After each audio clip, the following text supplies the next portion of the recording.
जब मैंने कहानी सुनी थी तभी मुझे बहुत अच्छी लगी थी। अनीस जी ने पूरा स्क्रिप्ट सुनाया था और मुझे ऐसे लगा कि मेरा कैरेक्टर एक बहुत इम्पॉर्टेंट मोड़ पे आता है फ़िल्म में। एंट्री बहुत कमाल की उन्होंने रखी थी और उसके बाद जो कन्फ्यूजन पूरा होता है वो भी कमाल का था। एंड मैंने कभी इस जॉनरा की फ़िल्म की नहीं थी, so I thought I have to do it. मैंने पार्ट 1 पार्ट 2 भी देखी हुई थी, सो आई न्यू कि किस तरीके का जॉनरा है ये। और I decided to do it क्योंकि it gave me something different. On set तो एनर्जीज होती है, जो कैरेक्टर आप प्ले कर रहे हैं उसकी एनर्जी रखनी पड़ती है। जब फ़ैन होते हैं लोग तो बहुत सारे एक्सपेक्टेशंस होते हैं आपके आपसे, तो वो कंपार्टमेंटलाइज करना पड़ता है वो पार्ट ऑफ योर ब्रेन कि वो भूल जाइए आप एक कैरेक्टर प्ले कर रहे हैं और you have to do it to the best of your ability.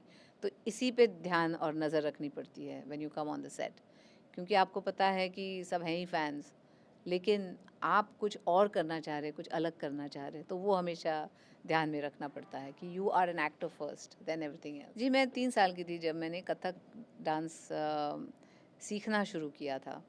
और मुझे लगता है मैं 10 साल की थी जब मुझे नेशनल टैलेंट स्कॉलरशिप भी मिला था फॉर डांसिंग। तो सीरियसली मतलब बहुत साल, काफ़ी साल मैं डांस सीखी हूँ कथक। तो वो जो बेस था, डांस, अभिनय, इसका मिश्रण होता है क्लासिकल डांसिंग, क्योंकि उसमें अभिनय एज अ सेपरेट चीज़ सिखाई जाती है।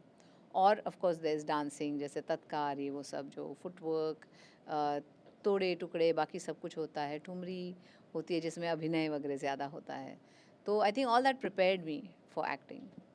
अभी 36 ईयर कंप्लीट किए आपके आइकॉनिक नंबर जी। ने, 1 2 3 4, कुछ खास यादें हैं उस वक्त की आपके पास? 1 2 3 के लिए बहुत बड़ा सेट लगा था और उन्होंने कहा था कि इस पे वक्त लगने वाला है शूटिंग वगैरह करने के लिए, तो आप डांस पहले सीख लीजिए।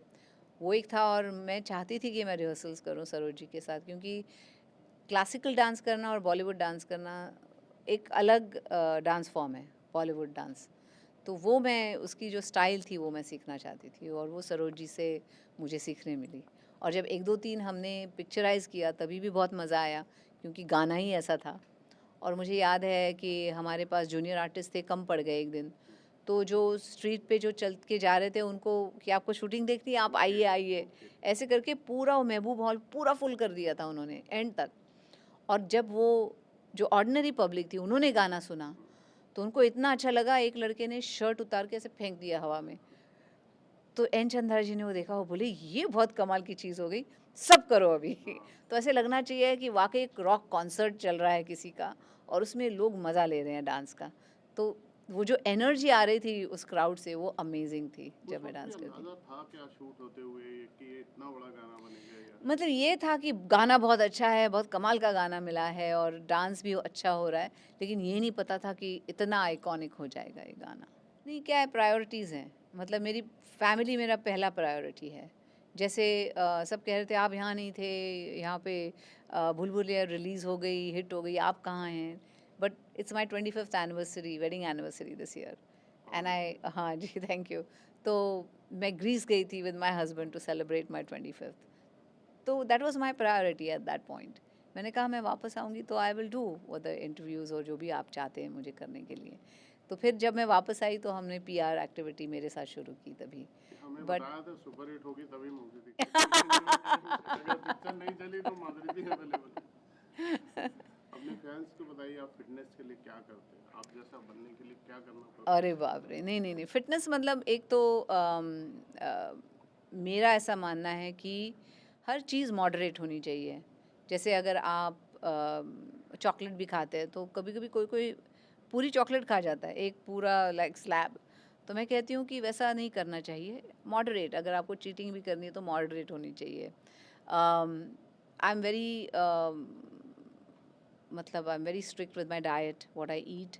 आई आई एम मतलब डांस की वजह से मुझे लगता है एक्सरसाइज ऐसे ही हो जाता है। इफ़ आई एम परफॉर्मिंग वगैरह तो मैं dance, when I rehearse for dance या तो कथक रिहर्सल करती हूँ।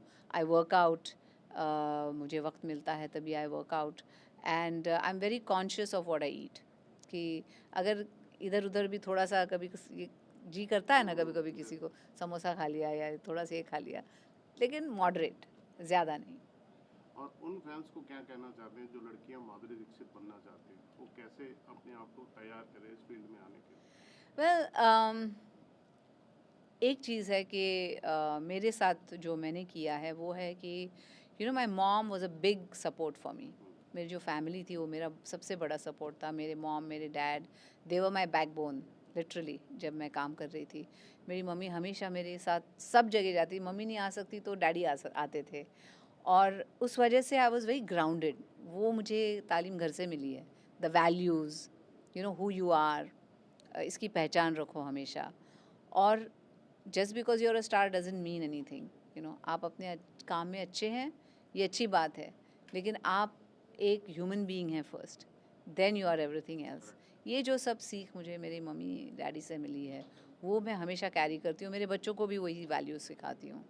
तो don't forget your values, be ready to work very hard, don't get carried away with success and failure सबके लाइफ की एक हिस्सा है। आप ऊपर जाते हो, आप नीचे भी आने वाले हो, so keep that in mind. Be good to everybody, respect everyone you work with. और एक give it your all, be sincere with your work, और जब भी आप काम करो अपना बेस्ट करो, everything else follows then. Last में मैं पूछूं मैम, ये फिल्में बहुत री रिलीज हो रही हैं, जी। पुरानी फिल्में, कोई आपकी ऐसी फिल्म पसंदीदा जिसे आप दोबारा चाहती हैं ये पर्दे पे आए, आपको ऐसा मन है कोई ऐसी फिल्म?